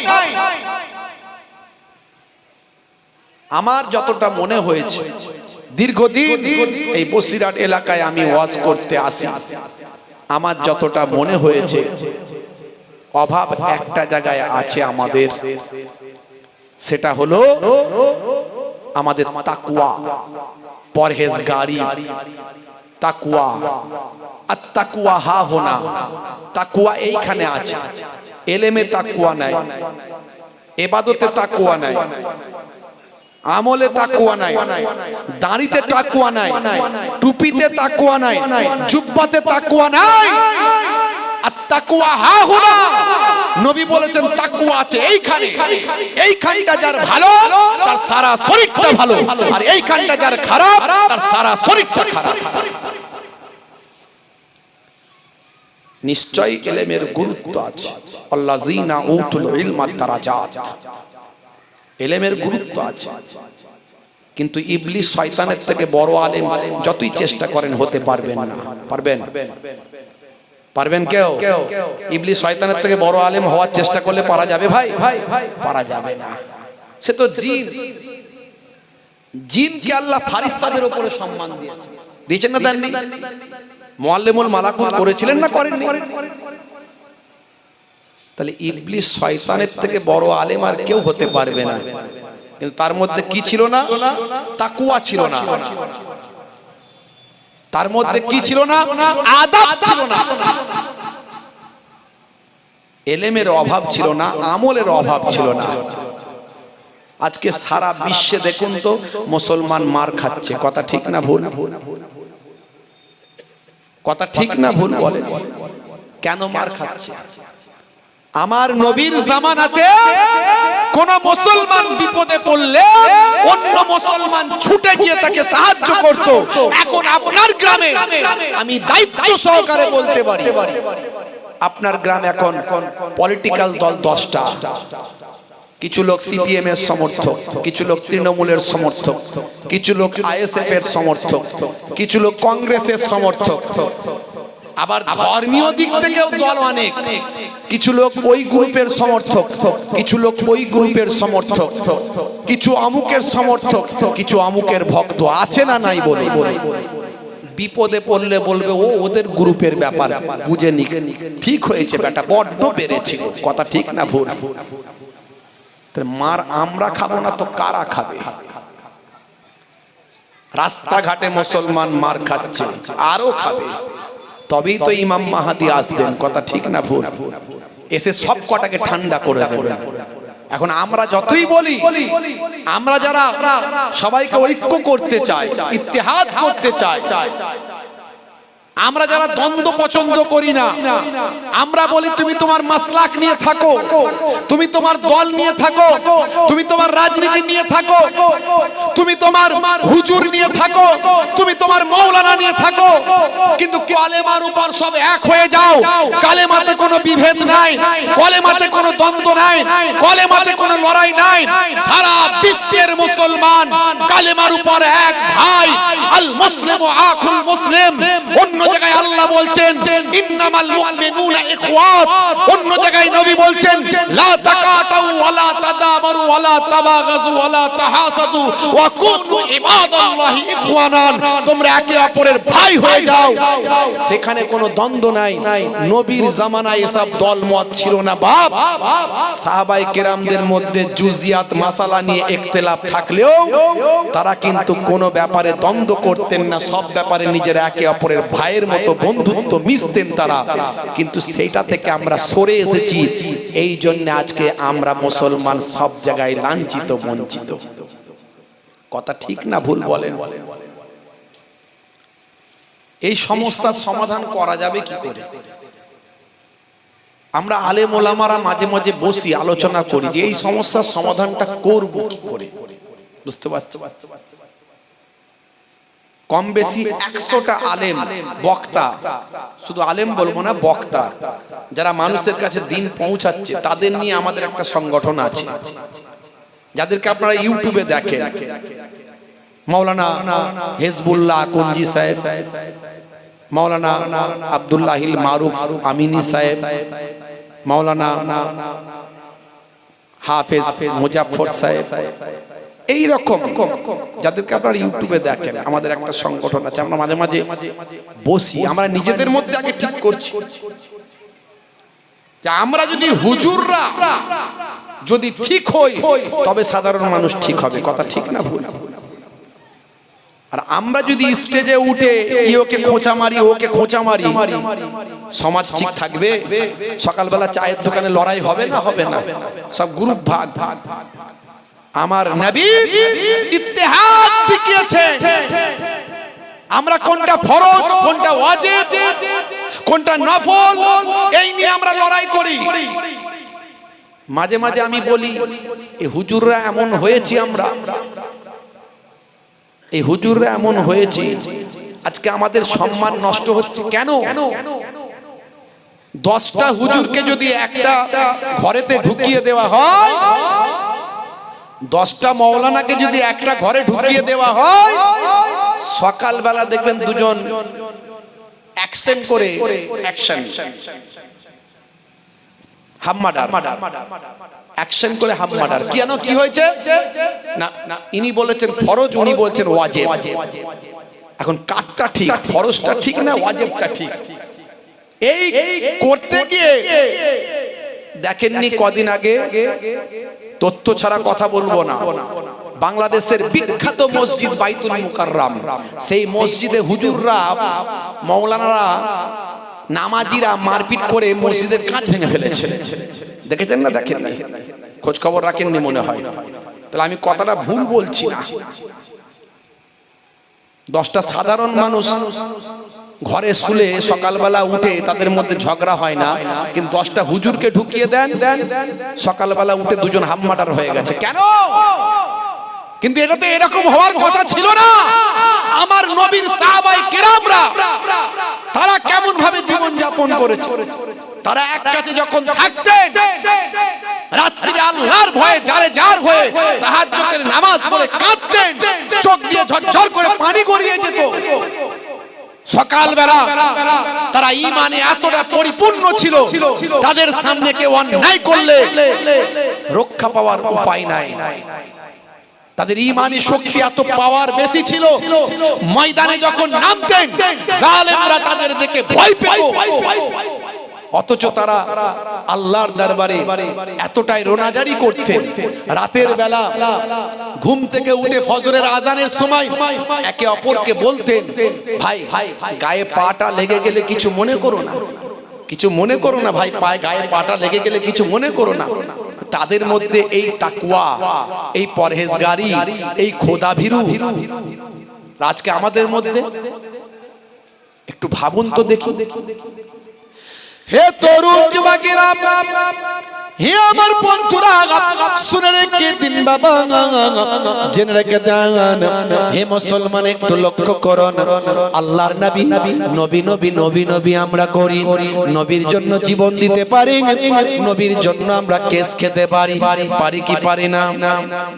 এই ইউপি উত্তরপ্রদেশে আল্লাহর নবীর নিয়ে তারা ব্যানার করেছিল, ফেস্টন করেছিল, পোস্টার বানিয়েছিল।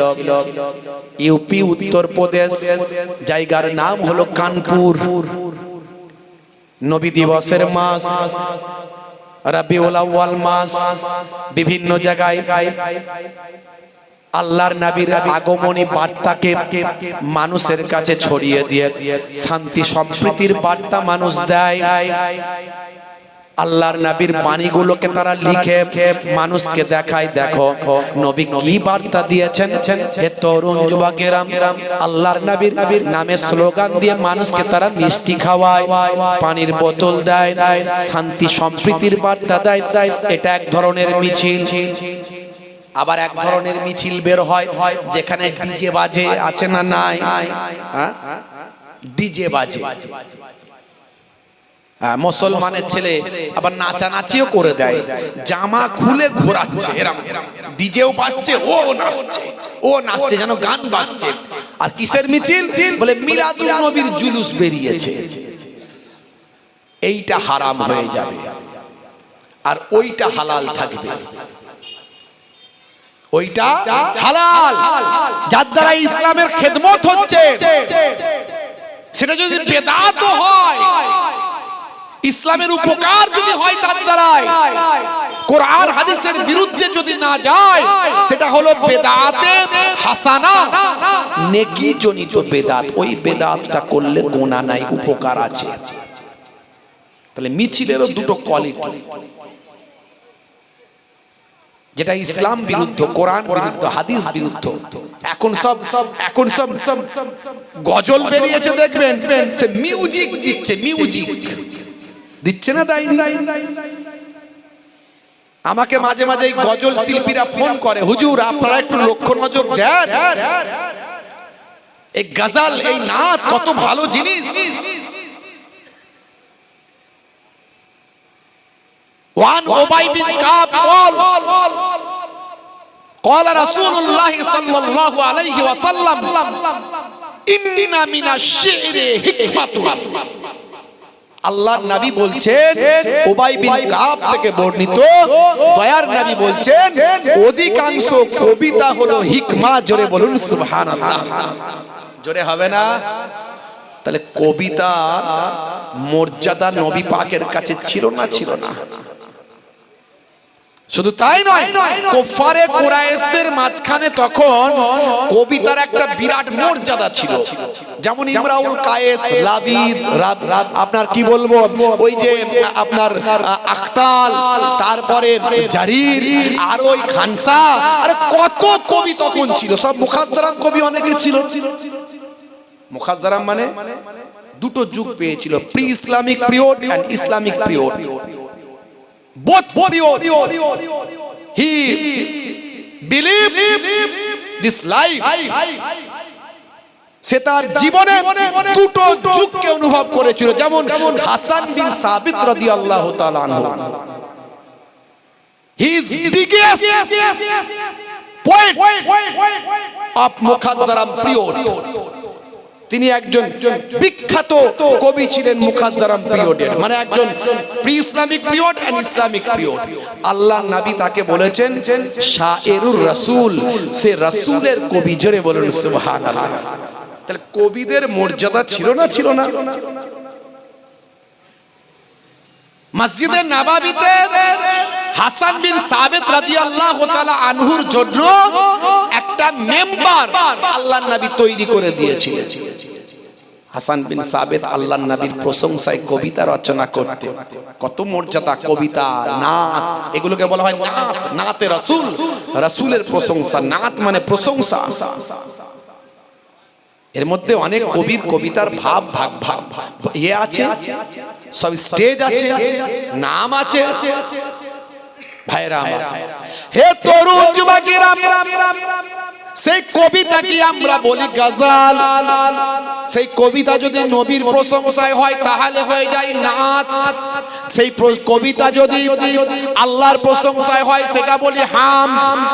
হে তরুণ যুবকেরা, হে আমার মুরব্বিয়ানেরা, তাহলে হামদ, নাত, গজল এর একটা মর্যাদা ইসলামে আছে। আল্লাহর নবী বলেছেন অধিকাংশ কবিতা হলো হিকমা। হে যুবকেরা, আজকের যুগের শায়ের, আজকের যুগের কবি, আজকের যুগের শিল্পীরা সেই কবিতা, সেই নাত, সেই গজলকে নিয়ে গানের সঙ্গে তাল মিলিয়ে চলে আছে না নাই? তাতে মিউজিক দিচ্ছে, এমন মিউজিক দিচ্ছে, গান হচ্ছে না, গজল হচ্ছে, বোঝা যাচ্ছে না। এক যারা অবাঙালি তারা তো বলছে এটা কাওয়ালি জায়েজ, কাওয়ালি, কাওয়ালি। আবার এমন ফতোয়া দিচ্ছে মাথা খারাপ হয়ে যায়, বলছে খাজা গরিব নওয়াজ নিজে কাওয়ালি করেছেন। বলুন না নাউজুবিল্লাহ। কোন প্রমাণ আছে খাজা গরিব নওয়াজ কাওয়ালি করেছেন? কোন প্রমাণ আছে? ইস, ইলজাম দিচ্ছে এইভাবে। বড় বড় ওলিয়া আউলিয়াদের নামে ইলজাম দিচ্ছে।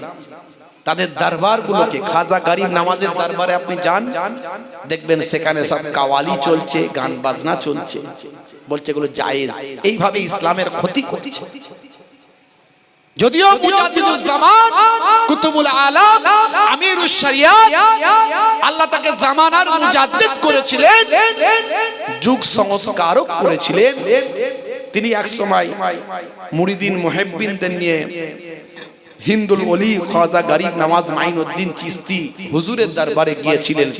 গিয়ে সেখানে বললেন, এই মুরিদানেরা, এই খাজা গরিব নওয়াজের খাদেমেরা, सुनो, तुम लोग जो काम कर रहे हो वो बिल्कुल गलत काम कर रहे हो। बोले कैसे मान लो आपका बात? आप जो सही बोल रहे हो तो हम लोग कैसे मान लूं? ठीक है, मेरे पीछे बैठ जाओ, आंख बंद कर लो।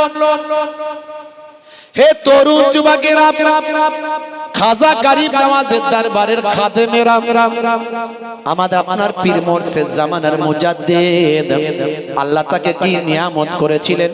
হযরতে পীর আবু বকর সিদ্দিক রাহমাতুল্লাহ আলাইহি হুজুরের পিছে পিছে, হুজুরের পেছনে সমস্ত খাদেমেরা বসে গেলেন।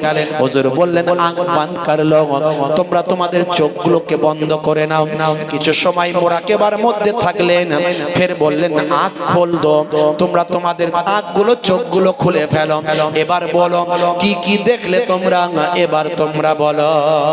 হে তরুণ যুবকেরা, হে আমার বন্ধুরা, এক যুগে খাদেমেরা বলেছিল, আপ जो कह रहे हो बिल्कुल सच कह रहे हो, आप जो बोल रहे हो बिल्कुल सच है। हम लोग ये देखा कि खाजा गरीब नवाज ने हम लोगों को बोला कि हिंदुस्तान में सुनो, बंगाल से आया है जो पीर साहब अबू बकर सिद्दीक है, उस जमाना का मुजद्दिद है, वो जो कह रहा है वो बिल्कुल सच कह रहा है। तुम लोग जो काम कर रहे हो बिल्कुल गलत काम कर रहे हो। এই কথা বলার পরে সেদিন থেকে তারা গান বাজনা অশ্লীলতা বন্ধ করেছিল।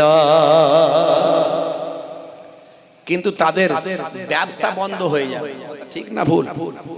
মাজার নিয়ে ব্যবসা হয় না, হয় না? জোরে বলেন, মাজার নিয়ে ব্যবসা হয় না, হয় না?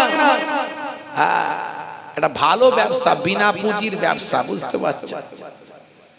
আমার দাদাজান পীরনগরী হুজুর ইন্তেকালের পরে প্রথম তো কিছু এরকম মাজার ব্যবসায়ী এসে হাজির হয়েছিল, বলে আমরা একটু চাদর টাদর ভালো করে চড়িয়ে দিয়ে, একটু ভালো করে আগরবাতি ধূপবাতি দিয়ে একটু ভালো করে ধুয়ে পুছে ব্যবস্থা করতে চাই। আমরা বললাম এটা এখানে হবে না ভাই, অন্য জায়গায় যাও, এখানে হবে না। हम मुजादिद ज़मान पीर अबू बकर सिद्दीक रहमतुल्लाह अलैहि को मानने वाले हैं। मैं युशरिक बिल्लाहि फकद हर्रमल्लाहु अलैहिल जन्नह। আমার আল্লাহ বলছেন শিরক করলে, আমার আল্লাহ বলছেন যে শিরককারী যদি বিনা তওবায় মারা যায় জান্নাত তার জন্য হারাম হয়ে যায়। পীরের দরবারে গিয়ে বাবা পীর রক্ষা করো, রক্ষা করার মালিক আল্লাহ না পীর বাবা? জোরে বলেন কে? হ্যাঁ হ্যাঁ, মনে রাখবেন। এই মাঝে মাঝে কিছু কিছু জায়গায় দেখা যায় মাজার, সেগুলোকে ভালো করে রং চঙে করে আলো দিয়ে ফুল দিয়ে লাইট দিয়ে সাজিয়ে এমন করেছে, এগুলো থেকে আমাদের সাবধান থাকতে হবে। তবে বাবা মারপিট দাঙ্গা হাঙ্গামা অশান্তি করবেন না। সেও তো বলে আল্লাহ এক, আর আমরাও বলি, বলবে চাচাই চাচাই লড়াই করছে, যেটা বাংলাদেশে হচ্ছে। কথা ঠিক না ভুল? এই কদিন আগে নুরা পাগলা বলে একজন পীর সাহেব, বুঝতে পারছেন, তারা বলছে তিনি নাকি একসময় ইমাম মেহেদি বলে নিজেকেও দাবি করেছিলেন, আবার নাকি নিজেকে নবী বলেও দাবি করেছিলেন। যদি তাই হয়ে থাকে তাহলে নিশ্চয়ই 100% নির্ভেজাল ভণ্ড। কথা ঠিক না ভুল? তারপরে যেটুকু খামতি আছে কোরআন হাদিসের বাইরে চলছে, তার জন্য গোনা হবে। যদি তার ঈমান থাকে, সরষে পরিমাণ ঈমান নিয়েও যদি কবরে ঢোকে, একদিন না একদিন তাকে আল্লাহ ঘুরিয়ে জান্নাতে দেবে, আযাব খাটিয়ে জেল খাটিয়ে শাস্তি দিয়ে জান্নাতে দেবে। সেই মানুষটা মারা যাওয়ার 14 দিন পরে লোকেরা তাকে কবর থেকে তুলে, ডেড বডিটাকে তুলে মাঝ রাস্তায় জ্যান্ত জ্বালিয়ে দিয়েছে। এটা করার অধিকার কে দিল? মানুষ মারা গেলে পাপ আর পুণ্য সব বন্ধ। যা শাস্তি দেওয়ার মালিক কে দেবে? আল্লাহ। যে যা শাস্তি দেওয়ার মালিক কে দেবে? আল্লাহ। অন্যায় করলে শাস্তি দেবেন তিনি, আমাদের কারো অধিকার নাই। সে যে ভণ্ডামি করেছে তার ভণ্ডামিকে খণ্ডন করো, কোরআন হাদিস দিয়ে খণ্ডন করো। সামান্য সামান্য মাসালা নিয়ে ইখতিলাফ আছে, এগুলো নিয়ে সমাজের মাঝখানে বিতর্ক করবেন না, যদি সেগুলো মুস্তাহাব মুস্তাহসান নফলের ব্যাপার থাকে। তার দ্বারা কি হবে? ফিতনা বাড়বে। ইমাম শাফিঈ রাহমাতুল্লাহ আলাইহি 4 ইমামের এক ইমাম, তিনি হানাফি এলাকায় যখন গিয়েছিলেন, হানাফি মাসলাকের তরিকায় তিনি সালাত আদায় করেছিলেন। জোরে হবে না? তার মুরিদেরা বলেছিল, হুজুর আপনি যে তরিকায় নামাজ আদায় করেন এটা তো হানাফি তরিকায় নামাজ আদায় করেন। বললেন, বাবা আমি যদি আমার স্টাইলে আমার তরিকায় নামাজ আদায় করতাম, এখানে হানাফি মাযহাবের সব মানুষ বাস করে, তাহলে সকালবেলা ফিতনা শুরু হয়ে যেত। ওনারটাও ঠিক আমারটাও ঠিক, 4 ইমামের মাসালা ঠিক, তো এখানে আমি এসে ওনার মাসালাটা মেনে চললে আমার কোনো ক্ষতি হবে না, বরং বরং ঝগড়া অশান্তি মনোমালিন্য থেকে এলাকার মানুষ বাঁচবে। এটা বড় জিনিস। সেবাবুল মুসলিমি ফুসুকুন ওয়া কিতালুহু কুফরুন। একজন মুসলমান মুসলমানকে যদি গালি দেয় সে ফাসিক হয়ে যাবে, আর একজন মুসলমান আরেকজন মুসলমানকে যদি হত্যা করে সে কাফের হয়ে যাবে। সকালবেলা চায়ের দোকানে এক মুসলমান আর এক মুসলমানকে গালাগালি করে না? করে না? হাই রে হাই, বাপ আমার হে তরুণ যুবকেরা, হে আমার বন্ধুরা, শুনে রেখে দিন বাবা, জেনে রেখে দেন হে মুসলমান। তাই নাচ যারা গায়, নাচ খা যারা আছেন, নাচ যারা গায় তাদেরকে অনেক বুঝে সুঝে গাইতে হবে। এমন ভাবে নাচ শরীফ পেশ করব যাতে সেটা ইসলামিক না হয়ে যায়। এমন ভাবে নাচ শরীফ তেলাওয়াত করব যাতে সেটা গান বাজনার সমতুল্য না হয়ে যায়। বিভিন্ন রকম মুখে মিউজিক দিচ্ছে, আছে না নাই? মুখেতে মিউজিক তৈরি করি, আবার নারীরা মহিলারা আবার স্টেজে উঠে নাচ গাইছে, আছে না নাই? মহিলা শিল্পী, মহিলা বক্তা বেরিয়েছে এখন।